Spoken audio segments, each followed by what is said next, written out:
ठीक उसी तरह से यहाँ पे है, ये भी अच्छा सवाल है, आप इसको बता सकते हैं मेरे भाई। जय हिंद साथियों, आप सभी का स्वागत है। तो आज हम देखने वाले हैं आपके घन पर आधारित महत्वपूर्ण क्वेश्चंस को। ठीक है, तो 3 क्वेश्चन आपके यहाँ पे दिए गए हैं। चलिए पहला क्वेश्चन देखते हैं। पहला क्वेश्चन कह रहा है कि किसी घन की सभी सतहों को एक समान रंग से रंगा गया है तथा इसे इस प्रकार काटा गया है कि 125 छोटे-छोटे एवं बराबर घन बन सकें। ऐसे घनों की संख्या कितनी होगी जिनकी केवल 2 सतह रंगीन होगी? और अगले में पूछा है कि जिनकी केवल एक सतह रंगीन होगी और ऐसे घन कितने होंगे जिनकी कोई भी सतह रंगीन नहीं होगी। यानी कि 3 टाइप के क्वेश्चंस अभी तक आपके यूपीपी में पूछे गए हैं। तो चलिए पहला क्वेश्चन देखते हैं और इसको सॉल्व कैसे करना है। तो आपको पहले घन की भुजा निकालना पड़ेगा कि घन की भुजा कितनी होगी। तो 125 है ना, तो 125 है तो भुजा का क्यूब होता है, तो इसका रूट लेते हैं। रूट का मतलब घन, ठीक है ना, रूट का मतलब क्या है, घन लेना होता है। तो बताइए कितना आ जाएगा, आप कहेंगे सर 5 × 5 = 25 यानी कि 5 आ जाएगा। तो आपको भुजा जो मिल गई वो कितना मिल गई, 5 सेंटीमीटर भुजा आपको मिल गई। लेकिन आपसे पूछा प्रश्न में क्या है, आपसे पूछा है कि ऐसे घन कितने होंगे जिनकी केवल 2 सतह रंगीन होगी। तो 2 सतह रंगीन के लिए जो फार्मूला होता है वो होता है आपका 12 × n-1, अरे n-2 होता है, n-2। ठीक है, अब क्या करना है, n का मतलब क्या है, भुजा है, और भुजा कितनी मिली है 5, यानी कि 12 × 5 में से जब 2 घटाएंगे तो कितना आएगा मेरे भाई, 3 आएगा, और इसका गुणा कराएंगे तो आंसर कितना आ जाएगा, 36। बोलिए बाकी बिहारी लाल की जय। यानी कि ऑप्शन नंबर ए आपका क्या होगा मेरे भैया, राइट आंसर हो जाएगा। समझ में आया ना, एन क्या है, साइड है, भुजा है, और भुजा कितनी दी है आपकी, 5 दी है, तो 5 में से 2 घटाएंगे तो 3 ही आएगा ना। हाँ ध्यान रखिएगा, तो ये आपका राइट आंसर हो जाएगा। अब पहला क्वेश्चन का आंसर हो गया। अब दूसरा क्वेश्चन क्या बोल रहा है, देखिए भुजा तो सभी के लिए सेम रहेगा, 5 मिला है पहले के लिए तो उसके लिए भी अगले के लिए भी 5 ही होगा। दूसरे क्वेश्चन में ये बोल रहा है कि कितने ऐसे सतह है जिनकी केवल जो है एक सतह रंगीन है। ऐसे घन कितने हैं जिनके केवल एक सतह रंगीन है, तो उसके लिए फार्मूला होता है 6 × n-2 का होल स्क्वायर। 6 इंटू क्या होता है, n-2 का होल स्क्वायर। अब 6 रहेगा, अब n-2 मतलब कि यहाँ पे n का मान 5 था और 2, 5 में से 2 जाएगा 3, और 3 का क्या हो जाएगा, स्क्वायर। तो बताइए कितना आ जाएगा, 6 × 9 बराबर कितना आ जाएगा, आंसर आपका 54 आ जाएगा। तो 54 बोले तो कौन सा होगा आपका, 54 बोले तो सर आपका राइट आंसर हो जाएगा ऑप्शन नंबर बी। ठीक है, तो 2 सतह कि जिनका केवल एक सतह रंगीन है। उसके बाद से ये भी हो गया दूसरा आपका। तीसरा क्वेश्चन क्या बोल रहा है इसमें, तो तीसरा क्वेश्चन ये बोल रहा है कि जो है ऐसे घनों की संख्या कितनी होगी जिनकी कोई भी सतह रंगीन नहीं होगी। तो कोई भी सतह रंगीन न के लिए उसके लिए फार्मूला होता है n-2 का, ठीक है, n-2 का क्यूब। क्या होता है, n-2 का क्यूब होता है। तो n-2 में बोले तो 5 में से 2 घटा दीजिए और इसका क्यूब कर दीजिए, तो कितना हो जाएगा 3, और 3 का क्यूब कितना होता है, तो आप कहेंगे सर 3 का क्यूब 27 होता है। तो बोलिए बाकी बिहारी लाल की जय। यानी कि ऑप्शन नंबर सी इसका राइट हो जाएगा। तो कुल मिलाकर मैं आपको बता दूं कि यहाँ पे 3 फार्मूला हमने डिस्कस किया। 2 सतह के लिए ध्यान रखिएगा, 2 सतह के लिए फार्मूला क्या होता है, वो होता है 12 × n-2 होता है, जहाँ n भुजा है। एक सतह रंगीन के लिए फार्मूला क्या होता है, तो होता है 6 × n-2 का होल स्क्वायर। ठीक है, और कोई भी सतह अगर रंगीन नहीं है तो उसके लिए फार्मूला होता है n-2 का होल क्यूब। ठीक है, तो ये 3 फार्मूला आप ध्यान रखिएगा, इस पर एक क्वेश्चन हो सकता है आपका पूछा जाए। ठीक है ना मेरे भाई, ध्यान रखिएगा। चलिए अगला क्वेश्चन देखिए, और अगला रहा ये। हालांकि देखने पर ये घन ही है पर होता पासा का ये क्वेश्चन है। ठीक है, पूछा है इसमें कि आकृति को मोड़कर में कौन सी घनीय आकृति प्राप्त होगी। तो कौन सा आकृति जो है प्राप्त होगी जब इसको आप मोड़ेंगे तो देखिए एक चीज़ ध्यान रखिएगा, जो बाहर वाला है ना, इस बाहर वाले को अभी छोड़ देना है। यानी कि बाहर वाले जो होते हैं वो बाहर के ही विपरीत होते हैं। सबसे लंबी श्रृंखला इधर से हो चाहे इधर से हो, उसको देखते हैं और उसका विपरीत ढूंढते हैं। तो विपरीत ढूंढेंगे तो बताइए बी का विपरीत क्या हो जाएगा, आप कहेंगे सर बी का विपरीत डी हो जाएगा। क्या हो जाएगा, ई हो जाएगा, सॉरी बी का विपरीत ई हो जाएगा। और यहाँ से डी का विपरीत क्या हो जाएगा, तो आप कहेंगे सर डी का विपरीत जो होगा यहाँ पे एफ हो जाएगा। और जो बचा क्या बचा है, सर बचा सी है यहाँ पे, तो सी का विपरीत क्या हो जाएगा, ए हो जाएगा।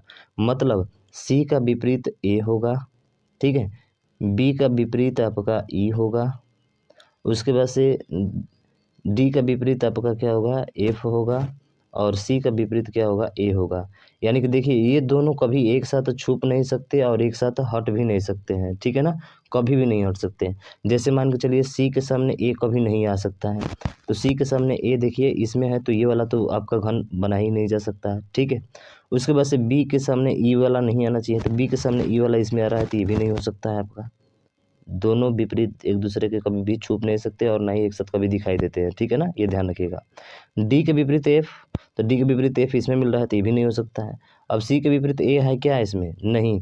देखिए ए के विपरीत ना तो आपको सी मिलेगा, एफ के विपरीत ना तो आपको बी मिलेगा, ठीक है। एफ के विपरीत सॉरी ई के विपरीत है ना, ई के विपरीत एफ के विपरीत है ना, तो एफ के विपरीत डी आपको नहीं मिल सकता है। यहाँ पे देखेंगे तो एफ का विपरीत क्या नहीं मिल सकता है आपका, डी नहीं मिल सकता है, ठीक है ना।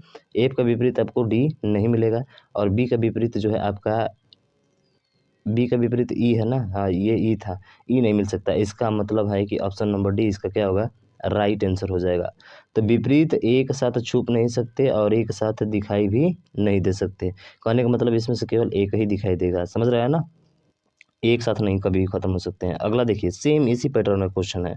सबसे लंबी श्रृंखला देखिए, तो सबसे लंबी श्रृंखला देखेंगे तो बताइए यहाँ पे जो डॉलर दिख रहा है वो डॉलर का विपरीत क्या होगा, तो आप कहेंगे सर डॉलर का विपरीत ये जो होगा ट्रिंगल होगा, त्रिभुज जैसे संरचना जो दिख रही है। और इस डॉट का बिंदु क्या होगा, तो आप कहेंगे सर इस डॉट का बिंदु आपका ये स्टार होगा। और उसके बाद से हज का भी हज का विपरीत क्या होगा मेरे भाई, तो जो हज का विपरीत है सर वो हज का विपरीत तीसरा नंबर, यानी कि ये दो त्रिभुज हो जाएंगे आपके। तो देखिए कौन सा आपका आंसर हो सकता है, अब तो आप खुद भी बता सकते हैं मेरे भाई, बताइए क्या हज स्टार और ये तीनों दिख सकता है, तो हज का विपरीत क्या है, नहीं है, जो हज का विपरीत है वो नहीं है यहाँ पे। डॉलर का क्या है, डॉलर का त्रिभुज नहीं है, तो इसका मतलब है कि जो है ये हमारा क्या हो जाएगा, राइट आंसर हो जाएगा, यानी कि ऑप्शन नंबर ए ही आपका होगा। अब देखिए दूसरा कैसे कट होगा, तो देखिए यहाँ पे डॉलर दिया है, डॉलर का विपरीत त्रिभुज होता है, तो ठीक है ये तो नहीं है। अगर इसका देखेंगे तो इसका विपरीत क्या होता है, तो इसका विपरीत तो हज होता है, देखिए इसका विपरीत हज होता है ना, तो ये वाला आपका नहीं हो सकता है, समझ रहे हैं ना। फिर देखिए यहाँ पे जो है आपका हज दिया है और हज का क्या दिया है, तो हज का तो नहीं है, लेकिन इसका देखेंगे तो इसका विपरीत ये दोनों है ना, तो ये नहीं हो सकता है। और उसके बाद से आप देखेंगे यहाँ पे तो जो डॉट है, ठीक है, डॉट का विपरीत स्टार है, डॉट का विपरीत स्टार दिया है, इसका मतलब ये भी नहीं होगा। तो ऐसे करके आप काट सकते हैं और आसानी से इसका आंसर बता सकते हैं, कहीं पे कोई दिक्कत नहीं, ठीक है। देखिए क्वेश्चन बहुत ही महत्वपूर्ण क्वेश्चन है भाई साहब, ध्यान से हल करिएगा, मुझे नहीं लगता है कि आप लोग इसे हल कर पाएंगे। चलिए तो मैं बात करता हूँ कि सबसे बड़ी श्रृंखला तो ये दिख रही है, इसके अकॉर्डिंग आप विपरीत निकाल सकते हैं, यानी कि इसका विपरीत क्या होगा, ये वाला होगा, ठीक है। तो मैं लिख दे रहा हूँ कि जो ये आयत है ये किसके विपरीत है, ये वर्ग के विपरीत है, ठीक है। ये तो कन्फर्म हो गया हमारा। अब देखिए ये कन्फर्म हो गया हमारा, तो बचा क्या, अब बचा आपका ये वाला। तो ध्यान रखिएगा जो क्रॉस प्रोडक्ट है ना, क्रॉस प्रोडक्ट अगर यहाँ पे एक श्रृंखला बनी होती तो ये क्रॉस प्रोडक्ट इसके क्या होता है, विपरीत होता। तो ये बनी नहीं है इसलिए इसका विपरीत क्या हो जाएगा, क्रॉस का प्लस हो जाएगा। तो ध्यान रखिएगा क्रॉस का विपरीत क्या होगा मेरे भाई, क्रॉस का विपरीत होगा प्लस, ठीक है। क्रॉस का विपरीत क्या हो जाएगा, प्लस हो जाएगा। अब खाली स्थान का देखेंगे तो खाली स्थान का देखेंगे तो यहाँ पे अगर एक डॉट बना होता तो इसके अकॉर्डिंग ये वाला विपरीत होगा, पर इसके सामने जो दिया है गया है वही विपरीत हो जाएगा।